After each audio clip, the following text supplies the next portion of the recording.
What is that white thing on the neighbor's fence? It looks like a lamp or a sensor. I don't understand why it's needed. The photo shows not a watering system sensor, but an external module of a smart weather station. It is installed outdoors, for example, on a fence, to measure temperature, humidity, pressure, precipitation, and even ultraviolet levels in real time. A special protective skirt on top helps to avoid distortion from direct sunlight, ensuring accurate data. All information is transmitted to a display in the house or to an app on a smartphone. Some models can be connected to a smart home system, automatically turning on watering, closing windows, or controlling ventilation based on the weather conditions. Such devices are popular among gardeners, farmers, and those who want to know not the general forecast, but the exact weather right in their yard. Found this weird light on my dashboard today while driving. Looks like a door and a gas nozzle. What does it mean? The gas tank hatch icon is on. This is a fuel cap error. Usually means that it is not screwed down to a click or is not present at all. Stop. Open the hatch and screw the cap. After a while, the indicator will disappear. If not, the cap may be damaged. Not critical, but better not to ignore.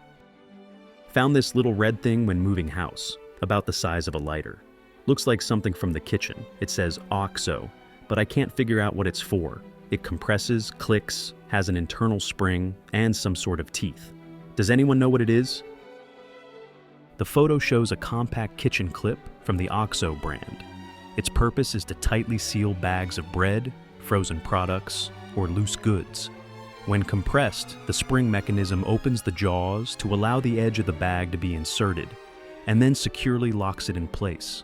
The soft teeth inside hold the material without damaging the packaging or allowing air to escape. This clip is simple, durable, and particularly useful in the kitchen for preserving the freshness of food without unnecessary fuss. Found this rusty metal frame near the shore in West Iceland. Around 5 feet tall, has a pulley and a broken wheel. Any idea what this used to be? The photo shows the remains of an old bandsaw. Despite the rust and damage, the vertical post, guide rail, massive pulley, and support platform are clearly visible. What is it? It is an industrial machine for longitudinal sawing, most commonly used for wood, but occasionally for bone. These devices were commonly found in sawmills, workshops, and fishing camps. How did it work? The saw blade was tensioned between two pulleys, one at the top and the other at the bottom. Rotating at high speed, it sawed through the workpieces. Only the lower part remains, as the upper part has disappeared over time. Context: the discovery was made on the coast of Iceland, suggesting an old coastal workshop. It is possible that this equipment was used for cutting fish, processing whalebone, or sawing boards. Conclusion: this is not just a rusty mechanism. It is a relic of a time of hard manual labor along the northern coast. Found this in my father's room. Does it go on a shoe? But why? It looks like a rubber frame with metal chains. At first I thought it was some kind of weird clothing, but it doesn't seem to be. The photo shows a Lyodostup, or anti-slip shoe pad. This accessory is attached directly to the sole of the shoe and helps to walk safely on ice and snow. The rubber frame stretches and locks onto the toe and heel, while the metal spikes at the bottom dig into the surface, preventing slipping. These pads are particularly popular among the elderly, mail carriers, fishermen, and anyone who spends a lot of time outdoors in winter. They are a simple yet effective way to protect against falls. So if you found this thing on your father, it's okay. He's just looking out for his own safety. What is the thing sewn into the shoulder of my rain jacket? I recently noticed a strange insert in my old jacket. A square, slightly flexible, and smooth piece of material that looked like plastic. The photo shows an inconspicuous but important element of equipment. This is a radar reflector sewn into the sleeve of a raincoat. It is used to make a person visible on the radars of helicopters and ships, especially in fog, rain, or at night. How does it work? The reflector returns radio signals back to the source, helping rescuers to locate a person more quickly during a search. Where is it used? These inserts are often found in hiking, marine, or mountaineering clothing. This is a simple but vital technology.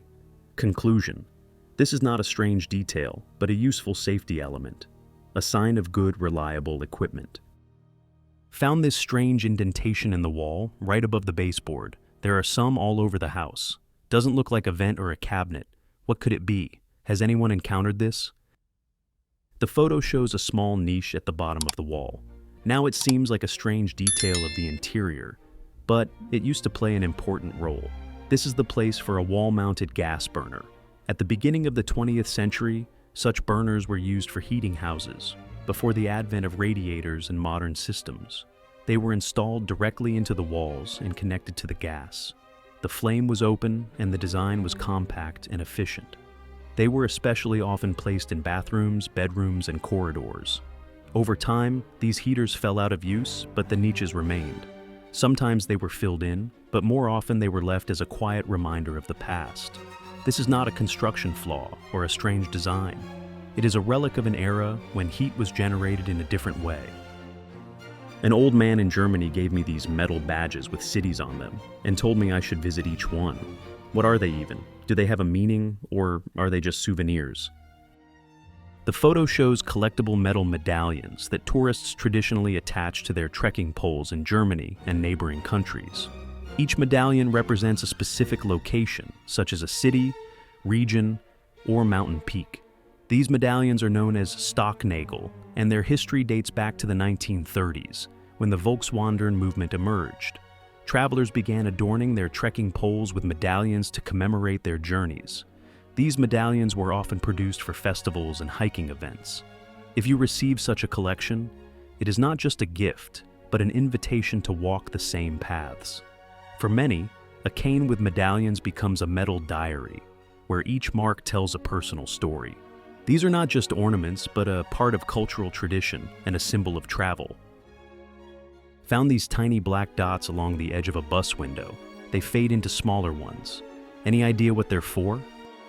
In the photo, there are black dots along the edge of the bus window. These dots are not a decorative pattern. They are called frit, a special ceramic coating that is baked directly onto the glass. Their main purpose is to protect the sealant that holds the glass to the bus body. This sealant is susceptible to UV damage, and the dots create a gradient between the dark frame and the transparent part of the window, reducing thermal stress and extending the lifespan of the connection. At first glance, they appear to be just dots, but in reality, it's smart engineering that makes your trip safer and more comfortable. What kind of robot is this on wheels? He was driving on the road as if he was delivering something. I've never seen anything like it before. The photo shows a six-wheeled robot confidently driving down the street in the rain. This is Starship, an autonomous delivery robot designed to deliver food and packages in urban environments. It is equipped with cameras, sensors, and GPS, allowing it to navigate sidewalks, avoid pedestrians, and follow traffic rules. Inside, there is an isolated compartment for orders that can only be opened with the recipient's code. These robots are already delivering food from cafes and shops, reducing traffic congestion and emissions. Even in the rain, they don't stop. They work accurately and contactlessly. This is not a fantasy, but a reality that is already speeding through the streets. I found this strange knife with decorative elements and two sticks inside the sheath. It looks like something old and oriental. Does anyone know what this object is and why it has sticks? The photo shows a traditional Manchu knife from the Qing dynasty, circa the 18th century. The set includes the knife itself and a pair of metal chopsticks, all housed in an ornate case. What is it? The knife was part of a mandatory daily kit for men in Manchuria and Mongolia. It was used not as a weapon, but as a table utensil for eating. Instead of biting into meat, it was cut with the knife and eaten with chopsticks. Historical context. During the time of the Qianlong Emperor, 1736 to 1796, every Manchu was required to carry such a knife as a sign of status and cultural affiliation. It is a combination of utilitarianism and symbolism, a tool of survival, pride, and identity. Why is this important? This object is not just an antique knife, but a window into an era where every element of everyday life was linked to tradition and social structure. To carry such a knife meant to be part of a great nomadic civilization. Dear friends, my channel has the best videos on this topic. Subscribe and like them, it's very important to me. Thank you. I found this in my late grandfather's house. It looks like some kind of giant lamp with numbers inside. What is it anyway? The photo shows one of the rarest and most impressive Nixie tubes in the world. This is the CD-47, a giant gas discharge indicator created in Japan in the mid-20th century. Inside, there are dozens of delicate metal digits, each capable of emitting a soft neon light. This is not a lamp, but an ion display, an early method of displaying numbers in instruments and computers before the era of LED and LCD. The CD-47 was used in aviation, military panels, and scientific equipment. Today it is a true rarity. Due to its size, complexity of design, and short production period, it is considered a treasure among collectors of vintage electronics. The CD-47 is a story in glass, an artifact of a time when numbers really glowed. I found this in my grandmother's house. It looks like a decorative vase, but the top part screws off, and there are small holes in the lid. The inside is empty. Does anyone know what it's for? The photo shows a brass vessel for rose water, which was used in the Middle East and India. It was filled with fragrant water, and when tilted or gently shaken, the liquid would gently spray through the holes in the lid. These vessels were used after meals in religious rituals, or as part of a gesture of hospitality. Rose water was used to cleanse, refresh, and show respect, as its fragrance created an atmosphere of refinement and tranquility. Found this odd wooden object at a thrift store. Any idea what it is? The photo shows an old-fashioned manual berry picker, which was later turned into a decorative object. Initially, such devices were indispensable for picking blueberries, lingonberries, and other wild berries. With its long wooden prongs, the picker would comb the bush, carefully separating the berries without damaging the plant. The berries would fall into the back compartment, where they could be easily transferred to a container.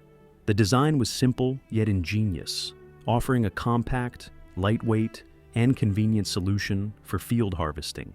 The handle allowed the tool to be held with one hand, leaving the other free.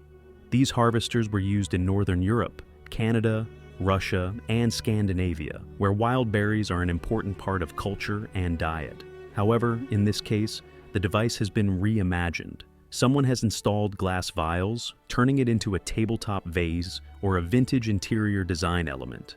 This is a clear example of how utilitarian objects from the past can find new life and continue to tell their stories in a different context. Found this strange thing at a yard sale. Heavy, with a wooden handle and a large rubber head with a metal bottom. It looks like something industrial or carpentry, but I have no idea what it's for.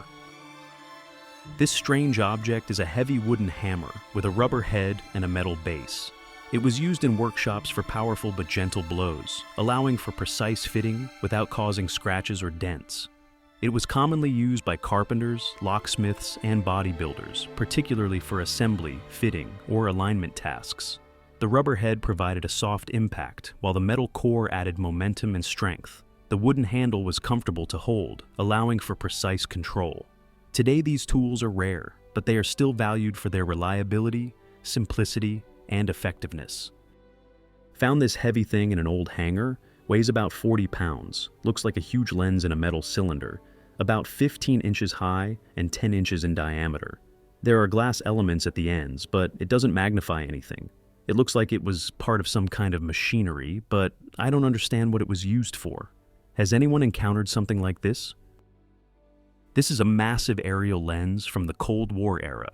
It was installed in the bottom of reconnaissance aircraft to capture images from an altitude of 10 kilometers or more. Weighing around 40 pounds and measuring 10 inches in diameter, this lens features powerful optics that project images onto large format film. While it does not provide visual magnification, it captures incredibly sharp photographs even during vibrations and high-speed flights. These lenses were used in U-2, RF-4, and other aircraft engaged in spy missions over enemy territory. The development was carried out as part of closed programs, often with the participation of NASA or the Pentagon. Today, such devices are rare, relics of the era of aerial reconnaissance. Dear friends, now let's play a game. I'll give you an object, and you'll write in the comments what it's for. I know that my subscribers are the smartest, so I'm waiting for your comments. If you don't guess, the answer will be in the next video. Dear friends, thank you for watching. Subscribe and like. It's important to me.